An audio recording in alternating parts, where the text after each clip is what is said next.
Assalamu alaikum, dear brothers and sisters. Welcome to another edition of MLFA Promises Success Stories. Today's journey begins with Dr. Ibrahim Dremali, who earned degrees in geology and Islamic law in Cairo, Egypt, when he immigrated to the U.S. in 1989. Dremali has over 20 years experience in the United States as an imam, a director of Islamic schools, a professor for universities. He's a frequent speaker at Islamic centers, Dawah conferences, radio shows, interfaith programs in the U.S. and overseas. Dr. Dremali, when he came to the U.S., he married a U.S. citizen in Florida shortly after arriving in 1989. He became a naturalized U.S. citizen in 1989, and unfortunately, this marriage ended in a divorce in 1994. On a side note, a friend of Dremali's, Sister Safa Rashad Isa, immigrated from Cairo, Egypt, to the U.S. in 1994, and she married a U.S. citizen. She became an American citizen and was naturalized, and unfortunately, her marriage ended in divorce in 1997. But alhamdulillah, Sister Safa and Dr. Dremali found each other, fell in love, married. They've been happily married now for the last 20 years. They have 3 beautiful children together. And our story begins to unfold with Dr. Dremali, who's the co-founder of the Islamic Center in Boca Raton, Florida, beginning in 1998. He served as the Imam of the Boca Masjid for the first 7 years. And this was right during the 9/11 time period, 2001. So from 1998 to 2005 is when he was the Imam of the Boca Raton Masjid. And being in this prominent position in Florida, Dr. Dremali began to deal with multiple issues. Law enforcement requests for interviews after 9/11 based on his associations with leaders of organizations who became persons of interest to the U.S. government post 9/11. There was a convert who became very famous in a negative way, Jose Padilla, a U.S. citizen from Brooklyn, New York, who was convicted in federal court of aiding terrorism. He was in Florida at that time. He had been praying at the Boca Raton Masjid or another masjid close by. There were multiple individuals that had visited the Boca Mosque during Dremali's tenure as imam at the Boca Masjid. And the FBI just wanted to question Dremali about these individuals, what he knew, who he knew, very active individual in the community. Dr. Dremali also had appeared in court as an expert character witness for an individual that was arrested in part for raising thousands or hundreds of thousands of dollars for 2 different charities. This individual had raised money for Benevolence Foundation and for Global Relief Foundation. And both of these charities were shut down by George Bush's executive order in December of 2001 under suspicion of aiding terrorist networks overseas.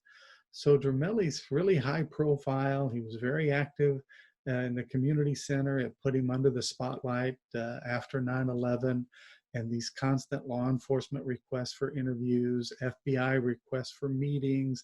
They were trying to get Dremali to work with them or work for them, to spy on his community, etc. This continued, but Imam Dremali, he wasn't interested in working for the government or with the government. He talked to him and tell him whatever he knew or didn't know, but that was the end of it for him. And he says back in 2001, after September 11th, he was invited to speak at a local church, a Christian church, as a gesture of solidarity and reconciliation. So he accepted the invitation, but as he was getting in his car, in his own driveway to go to the church, 2 men or 2 thugs attacked him with the butt of a gun. They beat him in the head, and then after they had clubbed him a few times. They basically threatened him. They said, if we see you in church, um, you're a dead man. And so he started getting threats like this from the non-Muslim community. The harassment continued with the law enforcement recruitment of Dremali. He said, when I began to travel, I'd go overseas and come back with my son or go visit. I felt like I was being targeted at the airports. I'd be detained every time I traveled. I'd go through 4 hours, 6 hour, 8 hour. One time it was 12 hours of interrogation. And then every time it's just, I'm sorry, you're free to go. I'm sorry, you're free to go. So when he had experienced all of this kind of building up, it led Dr. Dremali to decide just to move from Boca Raton, Florida. And he went to Des Moines, Iowa to be their imam. And in Des Moines, Iowa, Dremali became very active again, but it was in dawah and interfaith work.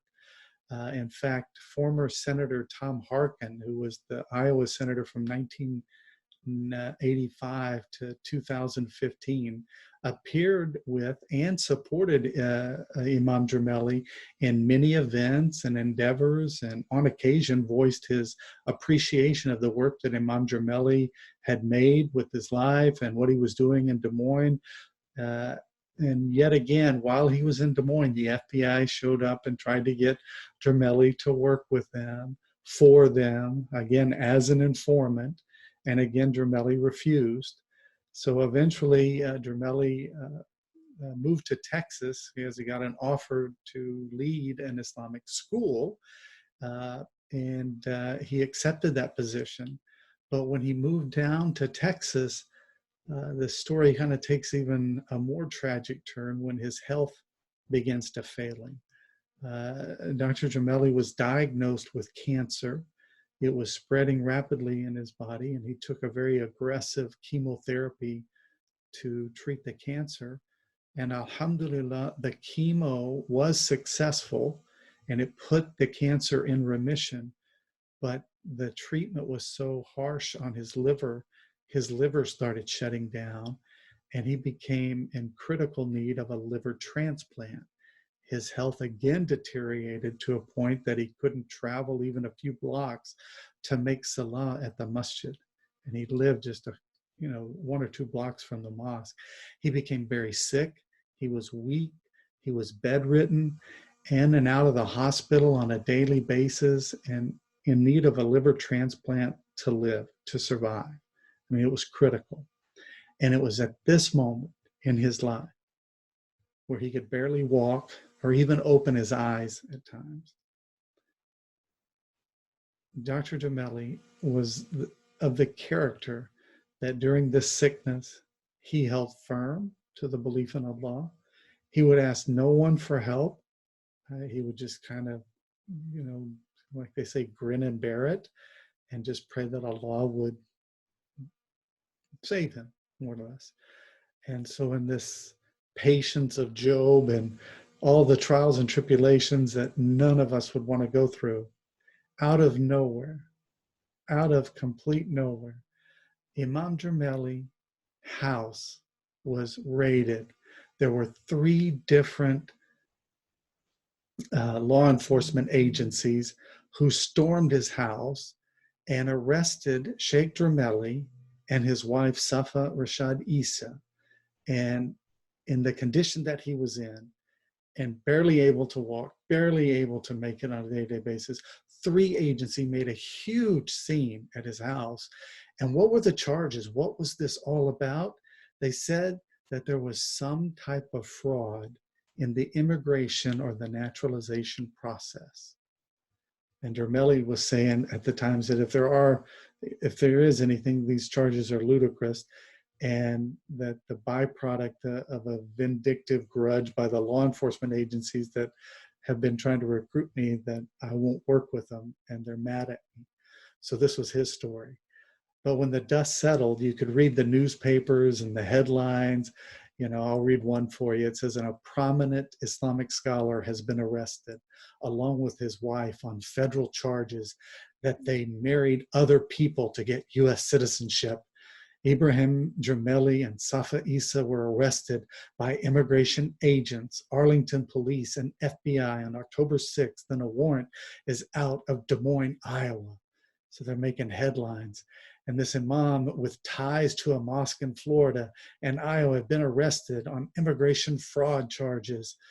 And so it goes on and on. Now, on charges of conspiracy to defraud the United States, which carry a 5-year sentence and loss of citizenship. So very serious charges. That his marriage to Safa Issa is a sham, the person he's been living with over 20 years, who has 3 children with. And I'd like you to think about this for a second. Even if it was a sham, why would authorities have to take such draconian actions with an average person in America? Is it not obvious that this is associated with the continued harassment and injustice against, our leaders, our activists, our organizations? And as a result of this arrest, Ibrahim Dremali was ordered to appear in Des Moines, Iowa, in a federal court despite his critical health. He was told by the court, you have to come and appear.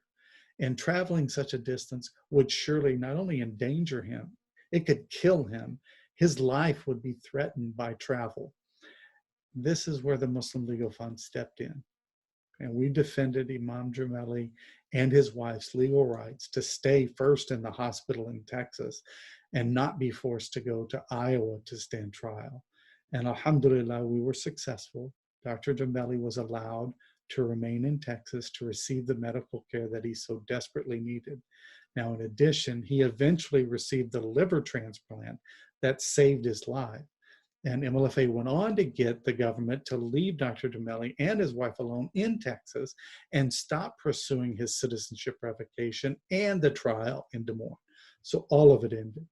So alhamdulillah, this is another success story for the Muslim community. An imam, a religious scholar, stays to strengthen our institution, to teach our children, and to be there for us today and tomorrow. Alhamdulillah, another victory.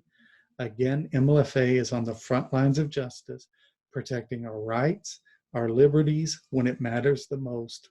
Promises made, promises kept. Thank you for watching. Assalamu alaikum.